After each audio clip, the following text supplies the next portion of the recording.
Medical പ്രവേശന പരീക്ഷയായ നീറ്റിൽ കേരളത്തിൽ നിന്നും ഏറ്റവും കൂടുതൽ റിസൾട്ട് ഉണ്ടായ ഒരു വർഷമായിരുന്നു 2024. അപ്പോൾ ബ്രില്യന്റിൽ നിന്നും ഒരുപാട് റിസൾട്ട്, ഒരുപാട് നല്ല കുട്ടികൾക്ക് ഒരുപാട് നല്ല മാർക്ക് കിട്ടിയ ഒരു വർഷമായിരുന്നു 2024.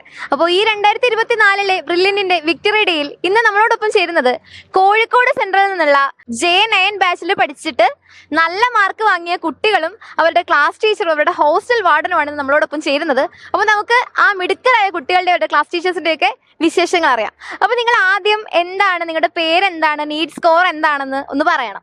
എൻ്റെ പേര് സാന്ത്വന, നീറ്റ് സ്കോർ 701, റാങ്ക് വരുന്നത് 995. എൻ്റെ പേര് ശ്രേയ രമേശൻ, എൻ്റെ നീറ്റ് സ്കോർ എന്ന് പറയുന്നത് 690 ആൻഡ് ഓൾ ഇന്ത്യ റാങ്ക് 3418. പേര് റിഫ്ന റാഫി, നീറ്റ് സ്കോർ വരുന്നത് 660. എൻ്റെ പേര് ആദിത്യ, നീറ്റ് സ്കോർ 680, റാങ്ക് 6888. എൻ്റെ പേര് ഷാസിന, എൻ്റെ NEET score 686, all India rank 4764. എൻ്റെ പേര് Dilshada, NEET score 680, all India rank 7130. എൻ്റെ പേര് ഇഷ ഷംസു, എൻ്റെ നീറ്റ് സ്കോർ 665. എൻ്റെ പേര് മുഫ്ലിഹ, എൻ്റെ നീറ്റ് സ്കോർ 654. എൻ്റെ പേര് അൻഷ, എൻ്റെ നീറ്റ് സ്കോർ 667. എൻ്റെ പേര് ദീന, നീറ്റ് സ്കോർ 665. ഇന്ത്യയിൽ തന്നെ ഏറ്റവും കൂടുതൽ കുട്ടികൾ എഴുതുന്ന ഒരു പ്രവേശന പരീക്ഷയാണ് നീറ്റ്. അപ്പോൾ അതിൽ ഏറ്റവും മിന്നും വിജയം നേടിയ നിങ്ങളാണ് ഇപ്പോൾ എൻ്റെ കൂടെ ഉള്ളത്. അപ്പോൾ നിങ്ങൾ ഒരു വർഷം ബ്രില്യന്റിൽ എല്ലാവരും ഒരുമിച്ച് നിന്നു അല്ലെ? ഒരു ഹോസ്റ്റലായിരുന്നു, ഒരു ക്ലാസ് ആയിരുന്നു. അപ്പോൾ നിങ്ങൾ എല്ലാവരും കൂടെ ഒരു ക്ലാസ് ടീച്ചറാണ് നോക്കിയത്, ഒരു വാർഡനാണ് നോക്കിയത്. അപ്പോൾ നിങ്ങൾ എല്ലാവരും ഒരുമിച്ചുള്ള ഒരു പ്രിപ്പറേഷൻ എങ്ങനെയായിരുന്നു, അല്ലെങ്കിൽ ബ്രില്യന്റിന്റെ കൂടെ നിങ്ങളുടെ ഒരു വർഷത്തെ ജേർണി എങ്ങനെയായിരുന്നു എന്നൊന്ന് വിശദീകരിക്കാമോ? 1 ഇയർ ഭയങ്കര fun and stress free environment ആയിരുന്നു മൊത്തത്തിലേക്ക്. കാരണം കോഴിക്കോട് എന്ന് പറയാൻ തന്നെ ഒരു സ്ട്രെസ് ഫ്രീ എൻവയോൺമെന്റ് ആയിരുന്നു നമുക്ക് എല്ലാവർക്കും. അത് അതുകൊണ്ട് തന്നെ നമുക്കൊരു ടെൻഷനോ അങ്ങനെ പ്രശ്നങ്ങളൊന്നും ഉണ്ടായിട്ടില്ല. അത് ഞങ്ങളുടെ സ്റ്റഡീസിന് നല്ലോണം ഹെൽപ്പ് ചെയ്തിട്ടുമുണ്ട്. നമ്മുടെ ഏറ്റവും കൂടുതൽ ഇത് എന്ന് പറയുമ്പോൾ ഒരു കോമ്പറ്റേറ്റീവ് എക്സാം ആണ്, അപ്പം ഒബ്വിയസ്ലി സ്ട്രെസ്സും അതൊക്കെ ഉണ്ടാവും. പക്ഷെ നമുക്കൊരിക്കൽ സ്ട്രെസ് വരുമ്പോൾ അതിനൊക്കെ ഓവർകം ചെയ്യാൻ വേണ്ടിയിട്ട് നമ്മുടെ ക്ലാസ് ടീച്ചറും വാർഡൻസും കോർഡിനേറ്റേഴ്സും എപ്പോൾ നമ്മളെ ഹെൽപ്പ് ചെയ്തിട്ടുണ്ടായിരുന്നു. പിന്നെ ഇതൊരു ടോക്സിക് എൻവയോൺമെന്റ് തീരെ ആയിരുന്നില്ല. നമ്മുടെ ഫ്രണ്ട്സും എല്ലാവരും അങ്ങോട്ടും ഇങ്ങോട്ടും ഹെൽപ്പ് ചെയ്തിട്ടുണ്ടായിരുന്നു. ഒരു ക്വസ്റ്റ്യൻ കിട്ടിയാൽ അത് ഹോസ്റ്റലിൽ മൊത്തം അറിയായിരുന്നു. അത്രയും നമ്മൾ ഡിസ്കസ് ചെയ്താൽ പഠിക്കാറുണ്ടായിരുന്നത്. അപ്പോൾ അതൊക്കെ നമ്മൾ ഈ സ്കോർ എത്താൻ വേണ്ടി ഭയങ്കരമായിട്ട് ഹെൽപ്പ് ചെയ്തിട്ടുണ്ടായിരുന്നു. വന്ന സമയത്ത് നല്ല ടെൻഷനായിരുന്നു, ലൈക്ക് എങ്ങനെയായിരിക്കും, പുതിയ ആൾക്കാരാണ്, ടീച്ചേഴ്സൊക്കെ എങ്ങനെയായിരിക്കും. പക്ഷെ ടീച്ചേഴ്സ് ആണെങ്കിലും കൂടുതൽ ഫ്രണ്ട്സ് ആണെങ്കിലും റൂംമേറ്റ്സ് ആണെങ്കിലും എല്ലാവരും വളരെ നല്ലതായിരുന്നു, നല്ല ഹെൽപ്ഫുൾ ആയിരുന്നു. നല്ലോണം പഠിക്കാൻ പറ്റി, ഒരുപാട് ടെൻഷനൊന്നും ഇല്ലായിരുന്നു, നല്ല സുഖത്തിൽ അങ്ങനെ പോയി. അപ്പൊ നിങ്ങൾ ഈ പറഞ്ഞതുപോലെ തന്നെ നീറ്റ് എന്ന് പറയുന്ന ഒരു കോമ്പറ്റേറ്റീവ് എക്സാം ആണ്. അപ്പൊ അതിൻ്റെതായിട്ടുള്ള സ്ട്രെസ്സും കാര്യങ്ങളും ഒക്കെ ഉണ്ടാവും. അപ്പൊ നമ്മളെപ്പോഴും ബ്രില്യന്റിന്റെ ഒരു പ്രത്യേകത എന്ന് പറയുന്നത് എന്ത് സംഭവിച്ചാലും എല്ലാ ആഴ്ചയും നമുക്ക് വീക്ക്ലി എക്സാംസ് ഉണ്ടാവും അല്ലേ? അപ്പൊ വീക്ക്ലി എക്സാംസ് ഉണ്ടാവും, അതുപോലെ തന്നെ മോഡൽ എക്സാംസ് ഉണ്ടാവും. അങ്ങനെ ഒരുപാട് എക്സാംസ് നമ്മളിങ്ങനെ എഴുതുന്നുണ്ട്. അപ്പൊ ഒരു എക്സാമിന് നല്ല സ്കോർ കിട്ടുമ്പോൾ നമുക്ക് സന്തോഷം ഉണ്ടാവും. ചിലപ്പോൾ വേറൊരു എക്സാമിന് സ്കോർ കുറച്ച് കുറയുമ്പോൾ അതിനകത്തുള്ള സ്ട്രെസ്സും ഉണ്ടാവും. അപ്പൊ ഇതൊക്കെ നിങ്ങൾ എങ്ങനെയാണ് മാനേജ് ചെയ്യുന്നത്? നിങ്ങൾ ഒറ്റയ്ക്കാണോ, അതല്ലെങ്കിൽ നിങ്ങളിപ്പോൾ ഒരു ടീം ഇവിടെ ഉണ്ട്, അപ്പൊ ഈ ടീം ഒരുമിച്ച് ഇപ്പോൾ ഒരാൾക്ക് മാർക്ക് കുറയുമ്പോൾ ഒരാൾ വന്ന് സമാധാനിപ്പിച്ച് കുഴപ്പമില്ല, അങ്ങനെ ഒരു ടീം എഫേർട്ട് ഉണ്ടായിരുന്നോ നിങ്ങൾക്ക്? അതിനെ പറ്റിയിട്ടൊന്ന് പറയാമോ? ഇവിടുത്തെ ടീച്ചേഴ്സ് ഭയങ്കര, വാർഡനും ക്ലാസ് ടീച്ചറും ഒക്കെ ഭയങ്കര അടിപൊളിയായിരുന്നു. എന്ത് സ്ട്രെസ്സും എന്ത് കാര്യം, ഒരു എന്തെങ്കിലും സബ്ജക്റ്റിൽ മാർക്ക് പറഞ്ഞാലൊക്കെ എങ്ങനെയാണ് അത് കയറ്റി കൊണ്ടുവരാ, അതൊക്കെ ഭയങ്കര ക്ലിയർ ആയിട്ട് നമുക്ക് പറഞ്ഞുതരും. ഭയങ്കര സ്ട്രെസ് ഇല്ലാണ്ട് നമുക്ക് എങ്ങനെ ഇത് അച്ചീവ് ചെയ്യാം, അതൊക്കെ ഭയങ്കരമായിട്ട് പറഞ്ഞു തന്നിട്ടുണ്ടായിരുന്നു. അജന്യ മിസ്സും ആശാ മിസ്സും ഭയങ്കര സപ്പോർട്ട് ചെയ്തിട്ടുണ്ടായിരുന്നു. പിന്നെ റൂംമേറ്റ്സും എന്ത് ടെൻഷൻ ഉണ്ടെങ്കിലും റൂംമേറ്റ്സ് എപ്പോൾ കൂടെ ഉണ്ടായിരുന്നു. അപ്പം നല്ലൊരു എൻവയൺമെന്റ് ആയിരുന്നു. ഇപ്പം വീക്ക്ലി എക്സാമിന് ചിലപ്പോൾ നമുക്ക് ഭയങ്കര സ്കോർ ആയിരിക്കും, അതേപോലെ തന്നെ ചിലപ്പോൾ അടുത്ത ആഴ്ച ഭയങ്കരമായിട്ട് താഴെ പോവും, അല്ലെങ്കിൽ ഒരു ആവറേജ് ലെവലിൽ നിൽക്കും. വീക്ക്ലി എക്സാമിന്റെ നമ്മുടെ സ്കോറും മോഡൽ എക്സാമിന്റെ നമ്മുടെ സ്കോറായിട്ട് ലിറ്ററലി ഒരു ബന്ധമില്ല. ആ സ്കോറും പിന്നെ നീറ്റിന്റെ ഒറിജിനൽ സ്കോറായിട്ടും ഒരു ബന്ധമില്ല. അപ്പം ചെറുപ്പം ഇങ്ങനെ മാർക്ക് കുറഞ്ഞു കരുതി അത് ഭയങ്കര സീരിയസ് ആക്കി എടുക്കേണ്ട ആവശ്യമില്ല. കുറച്ച് ചിലപ്പോൾ വിഷമം വരും, ചിലപ്പോൾ ഒന്ന് കരയാനൊക്കെ തോന്നും.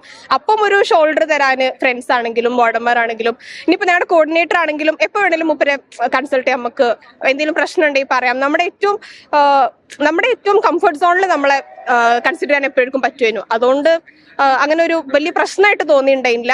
കോഴിക്കോട് സെന്റർ മൊത്തത്തിൽ ഭയങ്കര ചില്ലായിരുന്നു തോന്നുന്നു, ഫെയർവെൽ ആണെങ്കിലും സെലിബ്രേഷൻസ് ആണെങ്കിലും. അതുകൊണ്ട് അങ്ങനെ എക്സാംസ് എന്നുള്ള ഒരു ഭയങ്കര പ്രഷറൊന്നും തോന്നിയിട്ടില്ല.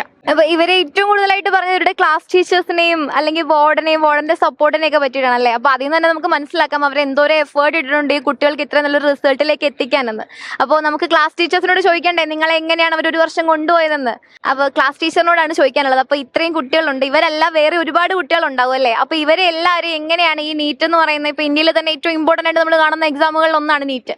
അപ്പൊ അങ്ങനെ ഒരു എക്സാമിലേക്ക് വേണ്ടിയിട്ട് ഈ കുട്ടികളെ കുട്ടികളെ പ്രിപ്പയർ ചെയ്യാൻ വേണ്ടിയിട്ട് മിസ് എന്തൊക്കെയാണ് ചെയ്തത്? എങ്ങനെ, ഒബ്വിയസ്ലി ഇവരുടെ കൂടെ നിന്നിട്ടുണ്ടാവും, അപ്പോൾ എങ്ങനെയാണ് ഇവരെയൊക്കെ ഒരു വർഷം മേയിച്ച് കൊണ്ടുപോയത്? ഇവര് നല്ല കുട്ടികളായിരുന്നോ, അല്ലെങ്കിൽ ഇവരെ കൊണ്ട് ബുദ്ധിമുട്ടൊക്കെ ഉണ്ടായിട്ടുണ്ടോ? എങ്ങനെയായിരുന്നു ഒരു വർഷത്തെ ഇവരുമായിട്ടുള്ള ഒരു എക്സ്പീരിയൻസ്? എൻ്റെ പേര് അജന്യ. ഞാൻ കാലിക്കറ്റ് സെന്ററിൽ ക്ലാസ് ടീച്ചർ ആയിരുന്നു. J9 ബാച്ച് ആയിരുന്നു. എൻ്റെ കുട്ടികളാണ് ഇവരൊക്കെ. ഒരു വർഷം ഇവരുടെ കൂടെ അടിപൊളിയായിട്ട് നല്ല ചില്ല് ചെയ്തിട്ടാണ് പോയത്. ഇവരെ കൊണ്ട് പ്രത്യേകിച്ച് എനിക്ക് ബുദ്ധിമുട്ടുകളൊന്നും ഉണ്ടായിട്ടില്ല. ഇവർ തന്നെ ഇവരുടെ കാര്യങ്ങളൊക്കെ ചെയ്യും. അടിപൊളിയായിരുന്നു. ഈ ഒരു ബാച്ച് എന്തായാലും മിസ് ചെയ്യും. കാരണം കാലിക്കറ്റ് സെന്ററിൽ തന്നെ നല്ലൊരു ബാച്ച് ആയിരുന്നു ഇവരുടെ. ക്യാഷ് പ്രൈസ് ആണെങ്കിലും A+ ആണെങ്കിലും ഇവരുടെ എണ്ണം എപ്പോഴും കൂടുതലായിരുന്നു. ഇവർ നല്ല കുട്ടികളാണ്. എനിക്ക് ബുദ്ധിമുട്ടുകളൊന്നുമില്ല ഇവരെ കൊണ്ട്. അപ്പൊ നിങ്ങൾ റിപ്പീറ്റേഴ്സ് ബാച്ച് ആയിരുന്നല്ലോ, അപ്പൊ എല്ലാവരും ഹോസ്റ്റലിൽ നിന്ന് പഠിച്ചവരല്ലേ, ഡേ സ്കോളേഴ്സ് അല്ലല്ലോ. അപ്പൊ ഹോസ്റ്റലിൽ നിന്ന് പഠിക്കുമ്പോൾ നമുക്കറിയാം, ഇപ്പൊ വീട്ടിലെ പോലെ അല്ല, ഹോസ്റ്റലിലും നമ്മൾ സെന്ററിൽ ഇരുന്ന് എങ്ങനെയാണോ പഠിക്കേണ്ടത് അതേപോലെ തന്നെ ഒരു പഠിക്കാനുള്ള നല്ലൊരു അറ്റ്മോസ്ഫിയർ ഹോസ്റ്റലിൽ വേണം അല്ലെ. അപ്പൊ അത്രയും നല്ലൊരു അറ്റ്മോസ്ഫിയർ ഒക്കെ ഉള്ളത് കൊണ്ടായിരിക്കും സ്വാഭാവികമായിട്ട് നിങ്ങൾക്ക് അത്രയും നല്ലൊരു റിസൾട്ട് ഉണ്ടാവുന്നത്. അപ്പൊ കോഴിക്കോട് നിങ്ങൾ നിന്ന ഹോസ്റ്റലിനെ പറ്റിയിട്ടും ഹോസ്റ്റലിന്റെ അറ്റ്മോസ്ഫിയറിനെ പറ്റിയിട്ടും ഒക്കെ ഒന്ന് പറയാമോ? ഞങ്ങളുടെ ഹോസ്റ്റലിന്റെ പേര് വൈറ്റ് ലൈൻ എന്നായിരുന്നു. ഭയങ്കര ഫ്രണ്ട്ലി എൻവയൺമെന്റ് ഉള്ള ഒരു ഹോസ്റ്റലായിരുന്നു. വളരെ കുറച്ച് കുട്ടികളും നല്ല ഫെസിലിറ്റി ഉള്ള ഒരു ഹോസ്റ്റലായിരുന്നു. അപ്പോൾ പഠിക്കാനാണെങ്കിലും എല്ലാത്തിനും നല്ല സ്പേസും നല്ല എൻവയൺമെന്റും ഒക്കെ ഉള്ള ഒരു സ്ഥലം. പിന്നെ അവിടുത്തെ ഞങ്ങളുടെ ഹോസ്റ്റൽ മേറ്റ്സും ഞങ്ങളുടെ വാർഡനും ഒക്കെ ഭയങ്കര എന്താ പറയുക, ഒരു ഫാമിലി പോലെയായിരുന്നു. ഒരു ടീച്ചർ സ്റ്റുഡൻറ് ബന്ധം അല്ലാതെ നമ്മുടെ എല്ലാ കാര്യത്തിലും കൂടെ നിന്ന് സപ്പോർട്ട് ചെയ്യുന്ന ഫ്രണ്ട്സും ഫാമിലിയും ഒക്കെ ആയിരുന്നു. പിന്നെ ഏതൊരു എക്സാം കഴിഞ്ഞ് സ്ട്രെസ് കൂടിയാലും ഒക്കെ അവിടെ പോയി ഇരുന്ന് സംസാരിക്കാൻ എന്തായാലും ഒരാളുണ്ടാവും. പുറത്തേക്ക് ഇറങ്ങിയാൽ നമുക്ക് സംസാരിക്കാനും നമ്മുടെ വിഷമം പറയാനും ഒക്കെ എന്തായാലും ഒരാൾ അവിടെ ഉണ്ടായിരുന്നു. എല്ലാവരും കേൾക്കാനും ഭയങ്കര റെഡി ആയിട്ടുള്ള ആൾക്കാരായിരുന്നു. സോ ഓവറോൾ ഭയങ്കര നല്ല ഹോസ്റ്റലായിരുന്നു വൈറ്റ് ലൈൻ. അപ്പൊ കുട്ടികൾ ഹോസ്റ്റലേഴ്സ് ആയതുകൊണ്ട് തന്നെ ഇപ്പോ രാവിലെ വന്ന് വൈകുന്നേരം ഇവർ പോകുന്ന ഒരു രീതിയല്ല. അപ്പൊ നമ്മള് വൈകുന്നേരം മുതൽ പിറ്റേന്ന് രാവിലെ വരെ ഒരു ഫുൾ ടൈം ഇവരുടെ കാര്യങ്ങൾ മുഴുവൻ നോക്കുന്ന, നമ്മുടെ പാരന്റ്സ് എങ്ങനെയാണ് നോക്കുന്നത് അതേപോലെ തന്നെ നോക്കിക്കൊണ്ടിരുന്ന ആളായിരിക്കുമല്ലോ നിങ്ങളുടെ വാർഡൻ അല്ലേ. അപ്പോ മിസ്സിന് എന്താണ് കുട്ടികളെ പറ്റി പറയാനുള്ളത്? ഹോസ്റ്റലിൽ എങ്ങനെയായിരുന്നു അവരിരുന്ന് പഠിക്കുമായിരുന്നു, അല്ലെങ്കിൽ എങ്ങനെയൊക്കെ ആയിരുന്നു അവർ? അപ്പൊ ആ എക്സ്പീരിയൻസ് മിസ് ഒന്ന് ഷെയർ ചെയ്യാവോ? എൻ്റെ പേര് ആശ. ഞാൻ വൈറ്റ് ലൈൻ ഹോസ്റ്റലാണ്. എൻ്റെ ഞാൻ ഫസ്റ്റായിട്ട് ജോയിൻ ചെയ്യുന്ന ഒരു ഹോസ്റ്റൽ. അപ്പം നല്ല അടിപൊളി പിള്ളേർ, നമുക്ക് ഭയങ്കര സപ്പോർട്ടീവ് ആയിരുന്നു. എന്തിനും നമുക്ക് ചെയ്യുന്ന ഒരു ഫ്രണ്ട്ലി ആയിരുന്നു. ഒരു ടീച്ചർ സ്റ്റുഡൻറ് ബന്ധത്തിനുപരി നല്ല ഫ്രണ്ട്ലി ആയതുകൊണ്ട് അവർ നന്നായി പഠിക്കുകയും ചെയ്യും. എന്തിനും ഭയങ്കര സ്മാർട്ടായ പിള്ളേരായിരുന്നു. അപ്പൊ നമ്മുടെ കൂടെ ഉണ്ടായിരുന്നത് കോഴിക്കോട് സെന്ററിലെ J9 ബാച്ചിലെ മിടുക്കരായിട്ടുള്ള കുട്ടികളും അവരുടെ ക്ലാസ് ടീച്ചറും അവരുടെ വാർഡനും ആയിരുന്നു. അപ്പോൾ എന്തായാലും ടീച്ചറിനാണെങ്കിലും രണ്ടുപേരും ക്ലാസ് ടീച്ചേഴ്സ് ആണല്ലോ, അപ്പം രണ്ടുപേർക്കാണെങ്കിലും അടുത്ത വർഷവും ഇതിനേക്കാളും നല്ല കുട്ടികളെ മെന്റർ ചെയ്യാൻ വേണ്ടിയിട്ട് കിട്ടട്ടെ എന്ന് ആശംസിക്കുകയാണ്. അപ്പൊ നിങ്ങൾക്കാണെങ്കിലും ഇപ്പൊ ഉണ്ടായതുപോലെയുള്ള ഒരു വിജയം ഇനിയുള്ള സ്റ്റഡീസിലാണെങ്കിലും അതുപോലെ ജീവിതത്തിലാണെങ്കിലും ഒക്കെ ഒരുപാട് നല്ല വിജയം ഉണ്ടാവട്ടെ എന്ന് ആശംസിക്കുകയാണ്. അപ്പോൾ ഓൾ ദി ബെസ്റ്റ്. എൻട്രൻസ് സംബന്ധമായ വാർത്തകളും അപ്ഡേഷനുകളും ഏറ്റവും വേഗം ആധികാരികമായി അറിയാൻ ബ്രില്യൻ സ്റ്റഡി സെന്റർ പാല യൂട്യൂബ് ചാനൽ സബ്സ്ക്രൈബ് ചെയ്യുക, ബെൽ ഐക്കൺ അമർത്തുക. ഈ വീഡിയോ മറ്റു സുഹൃത്തുക്കളിലേക്കും മാക്സിമം ഷെയർ ചെയ്യുക.